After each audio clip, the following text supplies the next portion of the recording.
We have another installment in our special report as we go through these emails, evidence, and facts. This one is on some of the other powerful figures ensnared by these early Epstein files. The emails are the expected tranche of part of what is the larger Epstein files.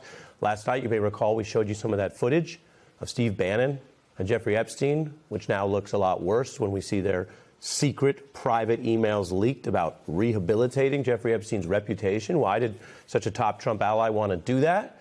Well, we have more for you. Volume 2 tonight. That's coming up. But I begin right now with something you know about that's only getting worse since it happened.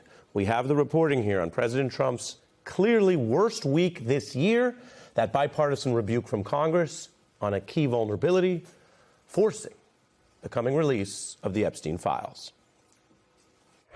The president has just posted on his social network that he has now signed the Epstein Files Transparency Act. We're just hearing that Trump has signed the Epstein Act. Donald Trump put his surrender and humiliation in writing in capital letters. He didn't do it in front of the cameras. He likes to do everything in front of the cameras, not this.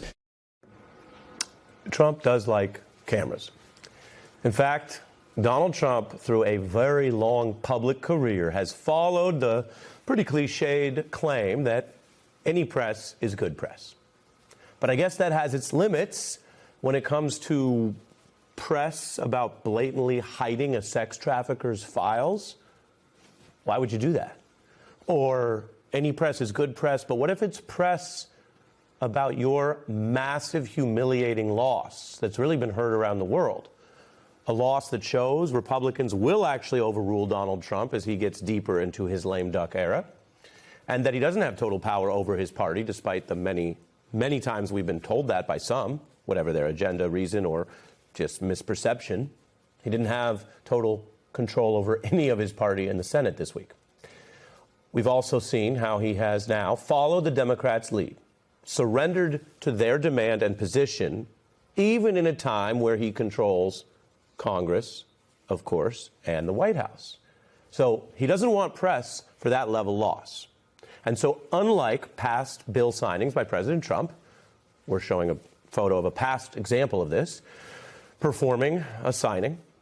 This time, on this big issue, he denied cameras and coverage, no pictures.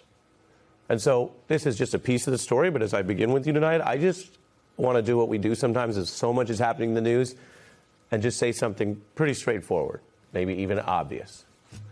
Consider the irony of claiming to support and sign a law about transparency. It's called the Epstein Files Transparency Act. And you do that while denying any transparency for the public final step of turning that bill into law. Reality stars know the power of the camera. So he couldn't bring himself, while claiming to have seen the light and now support this bill, to allow the light and cameras in to sign it, because he fought the bill all year. And we've shown you the examples of that, from distributing binders with old material that they wanted to check and see if they could fool their MAGA followers on. They literally handed out binders mislabeled, falsely labeled, claiming they were the Epstein files. That was the beginning of the year. That one didn't work. And they did a lot of other hijinks I've shown you. But once he got rolled, that's how they put it in Congress, he then rushed to do a very Trumpy PR thing and pretend that he was suddenly okay with passing the bill that forces him to release the files that he's not releasing, which means he continues to obviously be against doing that thing until he hits the legal 30-day deadline, which is new. And we have new reports that expose how that final cover story was not even true. Oh, that he suddenly decided at the last minute maybe he's okay with this? Actually, no. Trump was secretly lobbying Republican senators to slow walk the bill, which you follow the news, so I'm sure you've seen this on matters of far less consequence than this. Delays are a tool in Congress and sometimes a tool to get more leverage or dilute something when people are paying less attention. And Speaker Johnson publicly claimed the Senate was going to do some of that. That was this week. They were going to, he said, take the bill, review it, edit it, make some changes. And remember, we can't say in the news automatically whether that's good or bad. We'd have to see what the changes are. What if they strengthen the enforcement mechanism? Okay. Or, as many feared, what if they were pursuant to what Trump wanted, trying to delay to water the thing down or dilute it? But they didn't do that. because Johnson, like Trump, was just shown up in public by these Republicans.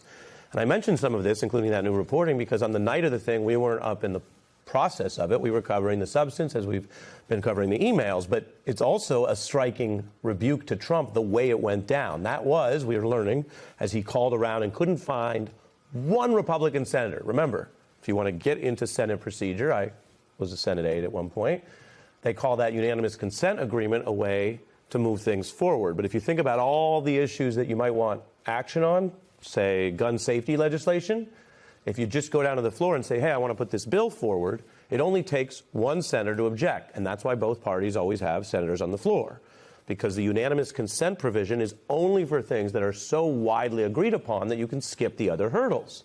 Sometimes they use it for naming a post office. Here, because the Democrats led and won, John Thune left the floor. There wasn't any other Republican. If Trump could have gotten one to go down there and object when Schumer said, we need unanimous consent to move forward on this thing, they would have objected, and under procedure, it would have at least delayed it. So that was, again, a smaller point, but not an insignificant one. It was a final procedural loss for Trump on the way to the big loss. And for those who understand how the Senate works or want to kind of get as dry and procedural as I am and nerd out with me, now you know how it works too. You probably already knew. It shows he didn't have one friend in the Senate on this issue. Republicans ignored him. And some are now going further. And so that procedural point I made, that there was nobody to help, is relevant to where we go next. Reporting tonight is Republicans want to push Trump to understand that this is not some show that changes next week or when the deadline hits. They want him to take this seriously. And apparently, again, I'm not judging, but apparently Republicans are concerned that sometimes he doesn't take things seriously or follow the law, because really you shouldn't have to remind any president who takes an oath to uphold the law that, well, when the law says something's released, you release it. And so what you're also seeing, I think, is two layers here. That's what I'm reporting for you. That one layer is what I just told you, and the second is they're in charge, not him. They write the laws. And however many times we've been told Republicans won't do this, some are now saying, hey, Mr. President, maybe you didn't feel this way earlier, maybe you had a so-called honeymoon, maybe your approval's so low that we're acting different energy, but they are telling the law will be followed. Headlines about Republican senators, not just Democrats, warning Bondi, who is Trump's fixer on this, not to delay or slow walk or play games around the Epstein file release, which is now law. It gives the DOJ 30 days. So if you're tracking, little calendar here on when to tune back into the news. I mean, we would love for you to watch all the time, but you definitely would want to watch on the 19th, because either they'll have turned it over by the deadline or they will have failed to turn it over. And those, I can just tell you, are both big developments. So it's the worst period for Trump this term. More Americans think his policies have hurt them writ large, not just on this issue, than helped them. You see this, 46-15 is pretty bad. And if you're saying, oh, well, Trump's going to say, where's that poll even from? He doesn't believe polls. It's a Fox News poll. As for how badly the economy is going, which is never fully in control of any president, but is usually the greatest indicator of that president and their party's success, particularly heading into midterms, 76% of people view the economy negatively. Now, that goes in a lot of directions. It might explain why a Democratic socialist did so well in the capitalist city of New York. It might explain why people aren't having all of Trump's BS, as they would put it, some of them, as opposed to other times. It's also a bit worse than the end of Biden's term. Trump's responding by posting online and ranting, while leaders from both parties gathered for a more somber show of solidarity at former Vice President Cheney's funeral. I'm showing you who was there. Leaders who've clashed, of course, the Bushes and the Bidens, Al Gore. That's a type of unity that I guess sometimes it's only a funeral where you'll see it these days. But even there, out of the wishes of the Cheney family, there is, of course, one person absent you don't see in these photos. Mr. Trump, the president, was not invited. In the peril facing Trump, things are changing fast. And the fact that Republicans are part of this revolt upends a narrative I bet you've heard. Heard it from people when you chat politics in your normal life. We've heard it from MAGA a lot. And we've definitely heard it from some of the elites and media figures even who swallow this MAGA narrative that somehow Trump is Teflon and can't be stopped and controls everything. when in fact, this objectively now measurably unpopular leader is having trouble.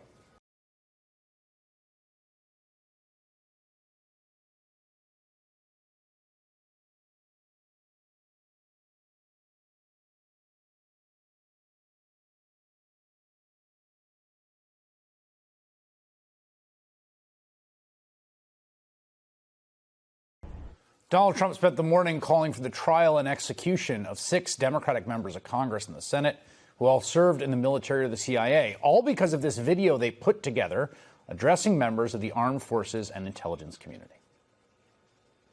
We know you are under enormous stress and pressure right now. Americans trust their military. But that trust is at risk. This administration is pitting our uniformed military And intelligence community professionals Against American citizens. like us. You all swore an oath to protect and defend this Constitution. Right now, the threats to our Constitution aren't just coming from abroad, but from right here at home. Our laws are clear.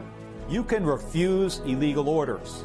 You can refuse illegal orders. You must refuse illegal orders. No one has to carry out orders that violate the law Or our Constitution. We need you to stand up for our laws. Our Constitution, And who we are as Americans. Don't give up. don't give up. Don't give up. Don't give up the ship. Now, plainly, there's nothing in that video that isn't taught to every military officer as part of their training. They take an oath to support and defend the Constitution. And disobeying illegal orders is not sedition or treason. It's a duty. This is obvious to everyone, but we have a commander-in-chief who is actually likely to give that illegal order and perhaps has already done so. And so he responded by going off the deep end on social media today, quote, "This is really bad and dangerous to our country. Their words cannot be allowed to stand. Seditious behavior from traitors, lock them up." An hour later, he posted that the video was, quote, "seditious behavior, punishable by death." He also reposted calls from supporters to hang those Democrats for treason. Senator Lissa Slotkin of Michigan, one of the Democrats in the video, she served in the CIA and is a Pentagon official before coming to Congress, and she joins me now. Senator, it's good to have you. Thanks. First, let me just ask, what has it meant for you to have the president say this about you, to call you seditious and treasonous and to repost someone calling for you to be hanged? Yeah, I mean, look, I think it more than the 6 of us who filmed the video, it's really just a sad moment in American politics. I mean, we know that, but, you know, today it really came home for many of us. And I think for the 6 of us that filmed this, you know, we swore an oath to the Constitution many times before we got to Congress. What we were citing was literally chapter and verse from the UCMJ, the Military Code of Justice. And I think his reaction just is, you know, characteristic of a political system that no one is proud of right now. Does something like this change your security situation? We heard Marjorie Taylor Greene talk about that last week. You're nodding your head. I mean, this has very tangible effects. I've seen and with other lawmakers in somewhat analogous situations. Yeah, I mean, look, over the years, I've had threats here and there. It was instantaneous. I mean, hundreds, if not at this point, thousands of calls, emails, texts, obviously online postings. Capitol Police came to us and said, you know, we're going to put you on 24/7 security. We've got law enforcement out in front of my house. I mean, it changes things immediately. And leadership climate is set from the top. And if president is saying you should be hanged, then we shouldn't be surprised when folks on the ground are going to follow suit and say even worse. So I think for all of us, it has fundamentally changed our security situation. But I will say it doesn't change how I feel about coming on TV now and talking about it or saying what I said today. I think it only strengthens that. I mean, he is trying to use fear as a weapon. He's trying to distract us from whatever he doesn't want to talk about, the Epstein files or whatever else. But he's also trying to intimidate people out of criticizing him. That's the entire game here. And then he's trying to intimidate people in his party to keep quiet, even when he does things that violate our norms. And he can wield that on some, but it just doesn't work for people who have served and have done other dangerous things in our lives. why did you want to make the video? What were you trying to accomplish with it? Yeah, I think, all of us had been getting outreach from folks in uniform, folks in the intelligence community, saying like, hey, we're really concerned. I'm being deployed to a city. Or inside the United States, or I'm being asked to conduct strikes in the Mediterranean, and I don't understand the how this is legal. We were hearing from a lot of people, still hearing, and are hearing from a lot of them today, and they've watched as the senior officers and mid-ranking officers have either been removed or basically forced to retire.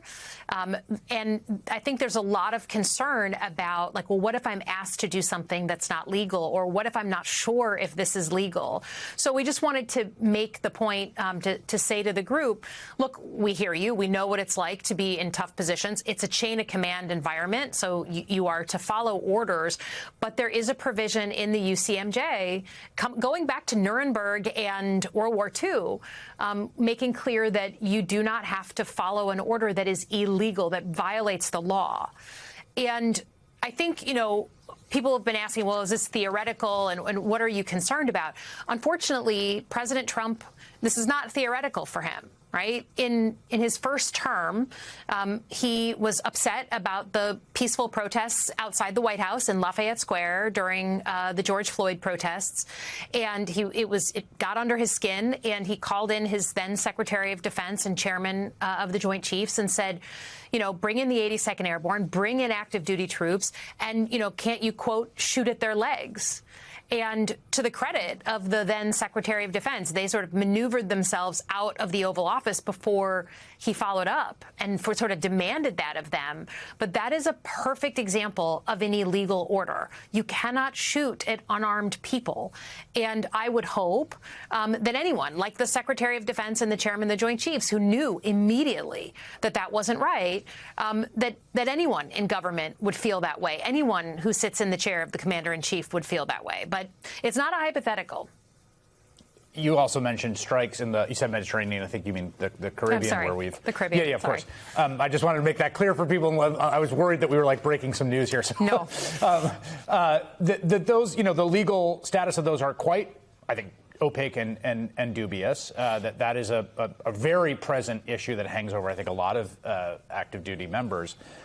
In response to the video, this is even before the president today, and I think Todd Blanche, the number 2 of the Department of Justice, seemed to intimate or suggest a possible criminal investigation from the Department of Justice. I want to have you listen to what he said.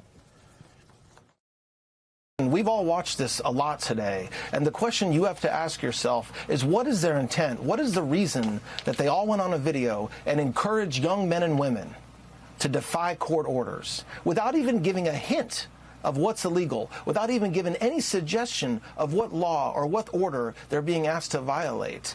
You cannot do that in this country, especially if you're a leader. And so what does the investigation look like? I think they should be held to account.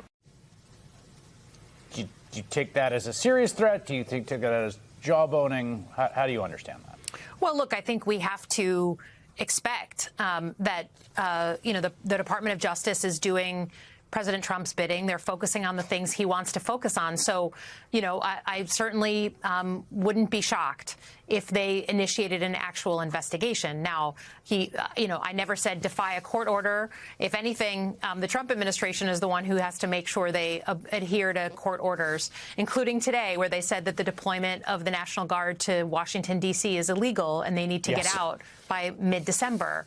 So, I think this is a tactic. This is a way that they distract from the conversations they don't want to be having. And this is a really bad week for Donald Trump on the Epstein files. He's been fighting this for a long time, and now it's out, and he doesn't want to be talking about that. He'd rather put this on other folks. And the Department of Justice, we've had the removal of so many of our Department of Justice lawyers and so many of Trump loyalists put in there that, I don't think anyone's missing that he's moving the Department of Justice in the direction of the ways that he wants and not the ways that the American public need the Department of Justice to work. So I wouldn't be surprised. But again, that's them trying to get us to be quiet, and that's not going to be effective.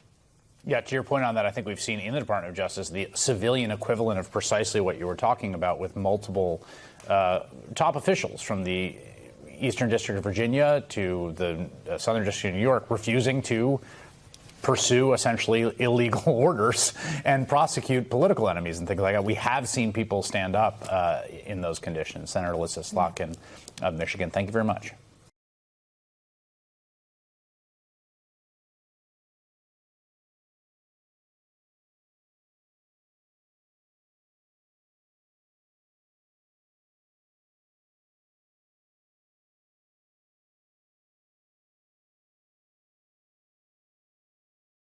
As Donald Trump comes down from his gilded, billionaire-studded dinner to fet the man his own CIA says ordered the murder and dismemberment of an American journalist, Saudi Crown Prince Mohammed bin Salman appears to be having some difficulty relating to the people who elected him because of their concerns about, being able to pay their bills. Take a look.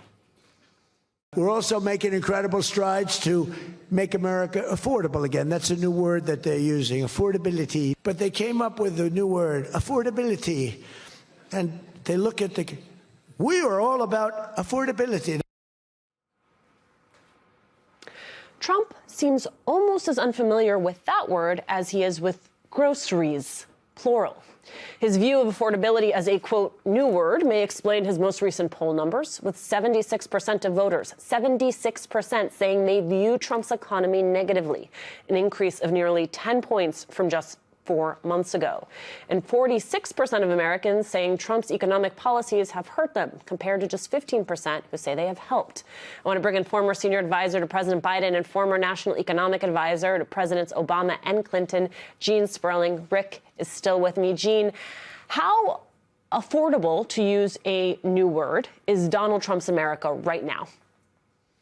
His response to this is just so stunning, just from kind of a political self-interest point. I mean, let's remember, the criticism of President Biden was not that he was not focused on affordability. He had an entire agenda of lowering energy prices, prescription drugs, child care, health care.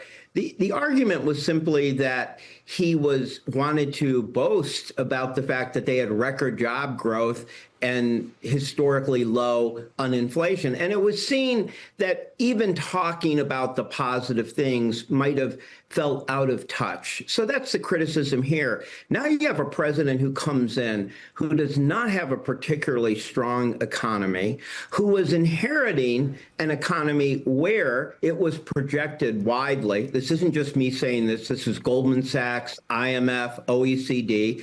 Inflation was on the way down to 2%. Everybody projected that. He comes in and then puts in a policy that explicitly raises cost on average people.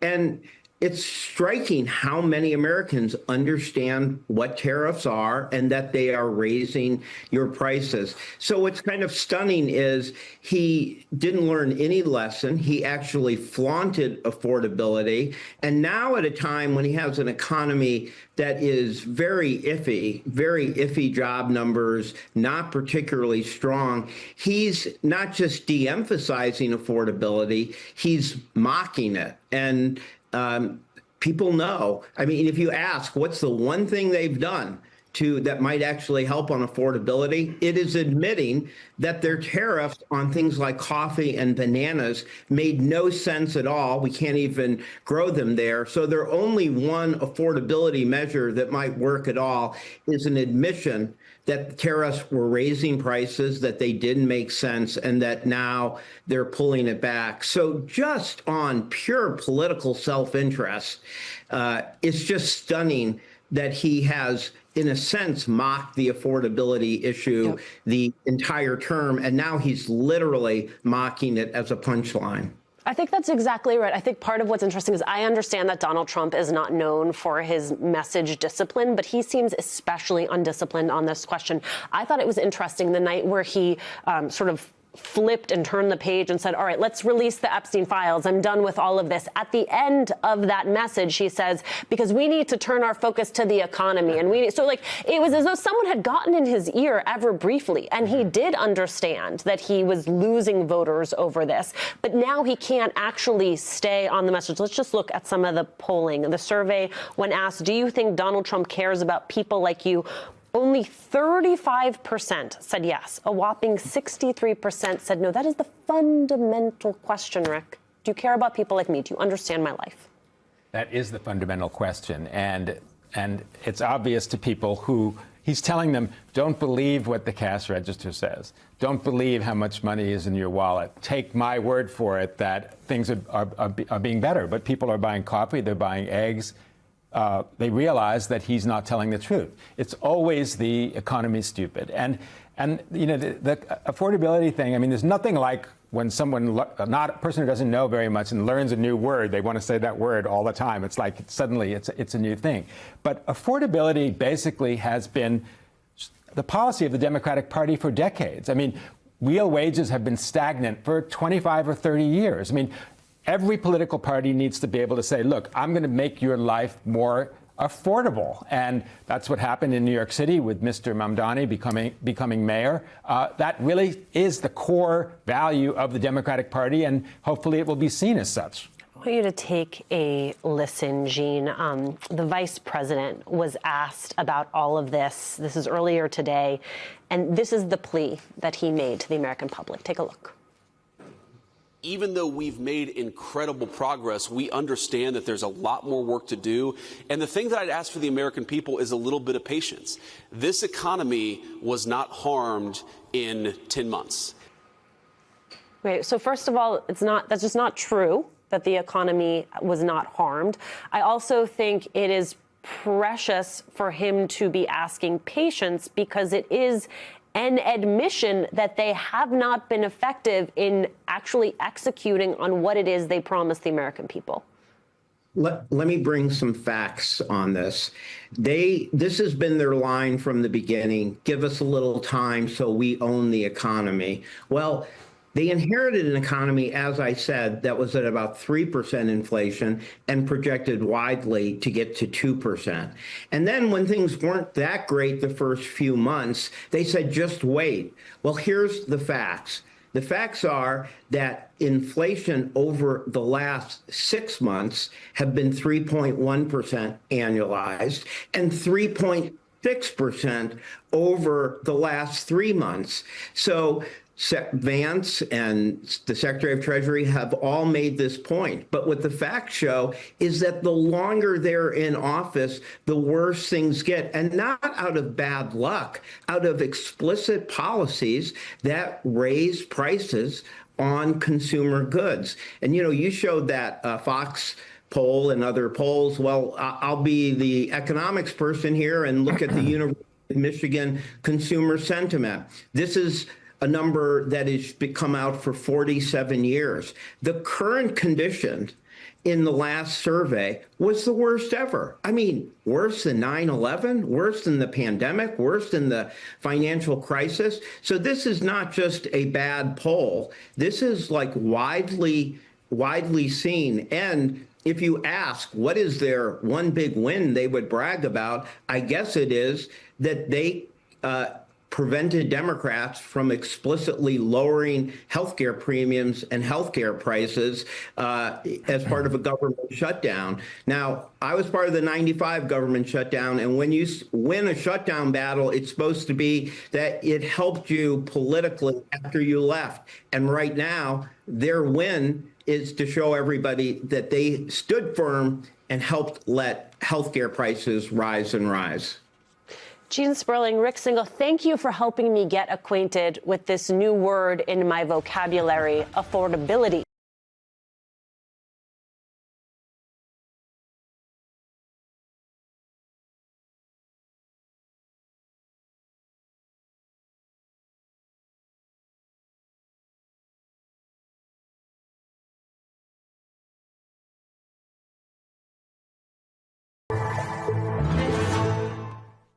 As for Epstein, I've said this before, but just as a reminder, I do know somebody very, very close to this case who is in a position to know virtually everything. Not everything, but virtually everything.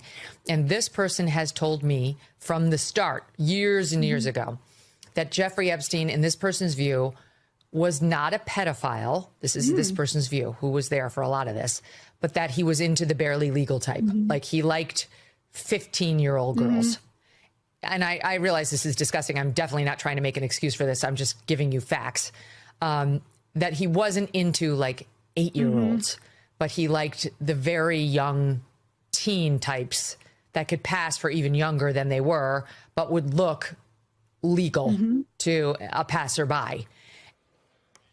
For the record, 15-year-old girls are not legal. They're ninth graders mostly, still kids, which is why Megyn Kelly is getting dragged right now for that comment. With teenagers and former child actors calling her out on social media, showing pictures of themselves as 15-year-olds to remind her and other folks what a 15-year-old looks like. It's that attention to girls, in this case the survivors of Epstein, that Jennifer Weiner argues is getting buried in the news cycle. Writing in the New York Times, though we've heard endless details about the predators and the men in their social circle, we have heard far too little about and from the victims. Joining us now, host of the Tara Palmieri Show and author of the Red Letter Substack, Tara Palmieri, and the writer we just name-checked, and producer, Jennifer Weiner. Ladies, thank you very much. Jennifer, you had a really interesting op-ed in the New York Times, and you write about, and you name the girls, the women who were girls at the time, who survived Jeffrey Epstein: Courtney Wild, Rachel Benavides, Michelle Licata, Maria Farmer, Annie Farmer, Liz Stein, Jess Michaels, Marina Lacerda, Danielle Bensky, Anuska DeGiorgio, Shauna Rivera. You say these are their names. And then you talk about the way that they're described, specifically by Jeffrey Epstein and to his companions, that they didn't even get names in the correspondence. They just got descriptions. They didn't even get names. They got flattened into categories.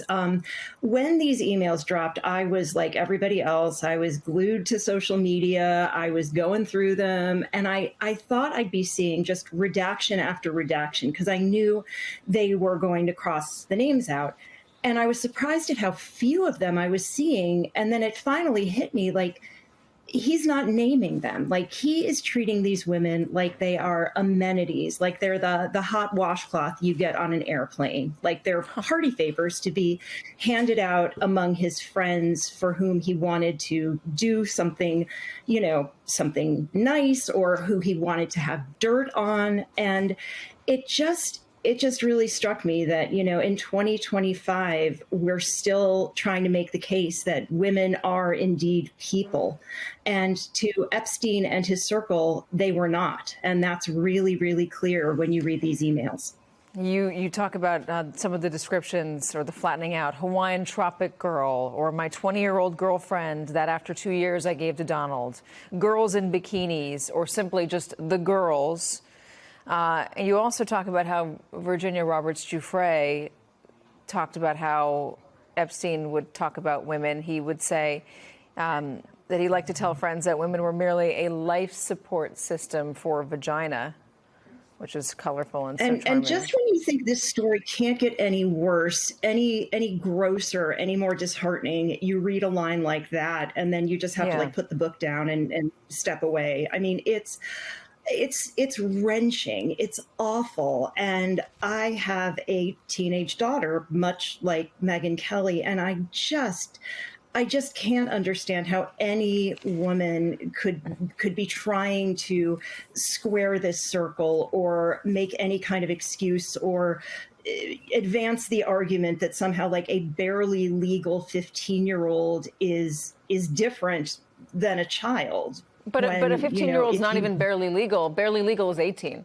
That's barely legal. Exactly. 15 is not legal. Right. I mean, these girls who she's arguing, I guess, could pass for barely legal. I mean, it's just, I don't understand it. I don't understand it.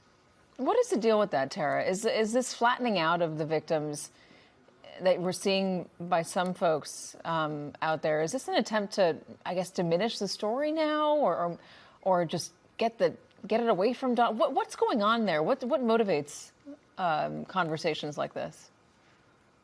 Well, if you want to say it's a hoax, the only way to say that is there are no victims, right? And that what they're saying is not true, or they're liars, or they deserved it. And so if you want to support President Trump, then you have to not acknowledge that there was a crime.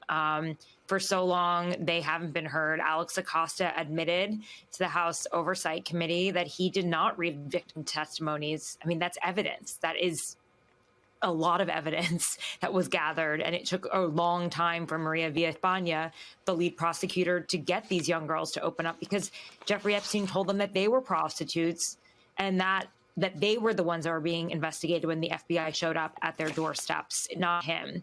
And he even offered them their lawyers. They believed it. And then you have Kash Patel also admitting he's read victim statements, their depositions, as if they are not evidence, as if their accounts are not real or matter.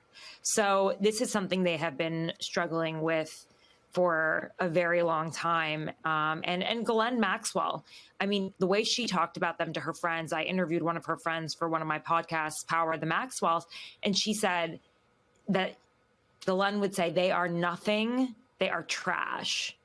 That is how she would talk about them behind their back. They're tissues. They can be thrown away. Those are her words. And that's how she saw these girls. They had the only value they had was to be groomed for Jeff Epstein so that he would love her and pay for her lavish lifestyle or value her. He would never really love her. Tara, that the president hasn't met with these women. A lot of them say they support him. You know, there was one the other day said that she voted for him, but she's disappointed with him now. Why hasn't the president met with him? Why wouldn't he? Well, I mean, I think that if he were, Tara, go ahead. If he were to meet with them, I mean, it would be sort of giving them the mantle of legitimacy, right? You know, inviting them to the White House like they're a football team that won some award, you know. And it's interesting because, you know, for a while, Trump was the one pushing for the release of this when they thought it was going to take down Bill Clinton or, you know, insert name of powerful Democrat here. And then it turned out Trump's name's all over this. And they tried to sort of,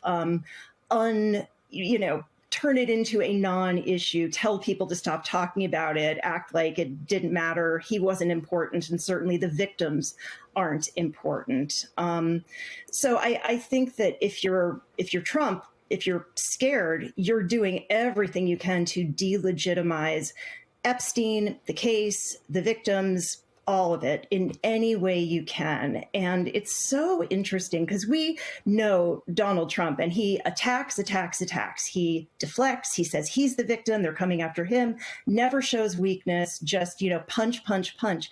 This is the first time that I can remember this kind of significant reversal where he's like, okay, we'll go public, we'll release these, and God only knows what we're going to get, you know, or what they've done, what Pam Bondi and Kash Patel have been up to. But, you know, Trump can't legitimize any of this. He can't act like these women are real people. He can't act like their pain is real pain. I'm surprised by that, though, because you'd think, you know, if he really did want to lead the charge and take up the responsibility and be the one that does get this legislation passed, as he's claimed, the one that always wanted these files released, even though Democratic administrations never did it. I mean, he would think that he would need to legitimize these women, and that if he really was not worried about being named or being shamed in these documents, that he would open the door and let them in and be that champion. And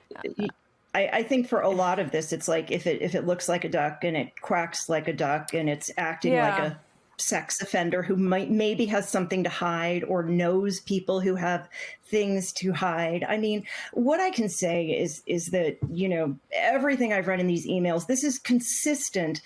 We know how Donald Trump talks about women, how he talks to women.